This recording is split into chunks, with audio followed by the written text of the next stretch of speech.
Proud parents.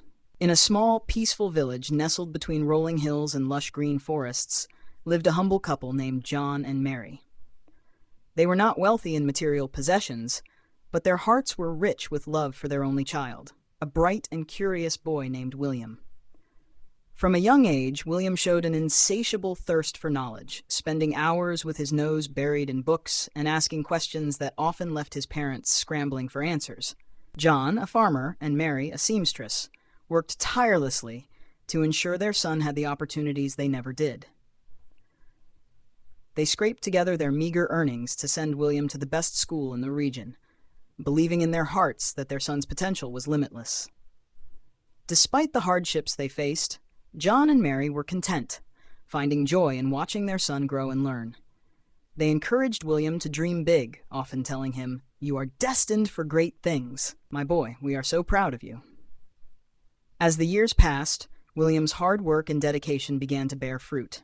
He excelled in his studies, earning top marks and the admiration of his teachers.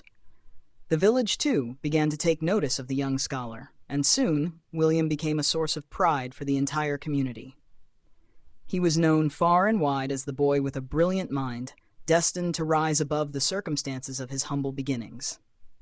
John and Mary beamed with pride every time they heard someone speak of their son. They would exchange glances, their eyes shining with unshed tears, and whisper to each other, "Our William is going to change the world." Despite their modesty, they couldn't help but feel a swell of pride in their hearts, knowing that they had played a part in shaping their son's future. When William received a scholarship to attend a prestigious university in the city, John and Mary's hearts swelled with both joy and sorrow. They were overjoyed that their son had the opportunity to pursue his dreams. But the thought of him leaving the village filled them with an indescribable ache. On the day of his departure, they stood at the edge of the village, waving goodbye with trembling hands as William boarded the bus that would take him to a new life. Tears streamed down their faces as they whispered words of encouragement, hiding their pain behind smiles. "Go, my son," John said, his voice choked with emotion. "Make us proud." William looked back at his parents, his heart heavy with love and gratitude. "I will, Father. I promise."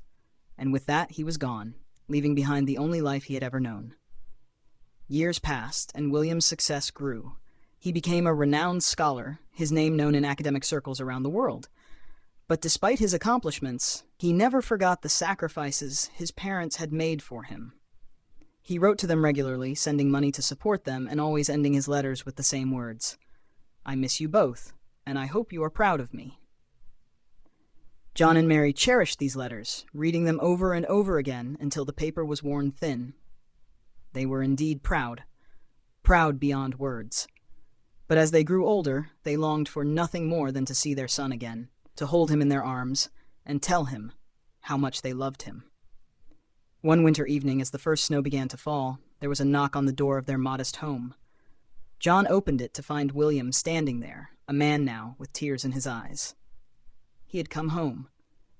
Mary rushed to embrace him, her heart overflowing with emotion. "You've made us so proud, William," she whispered, her voice trembling. William held his parents tightly, finally understanding that no achievement, no amount of success, could ever compare to the pride and love he felt in that moment. It was then he realized that he had been running towards his dreams for so long, but the greatest achievement of all was returning to where it all began.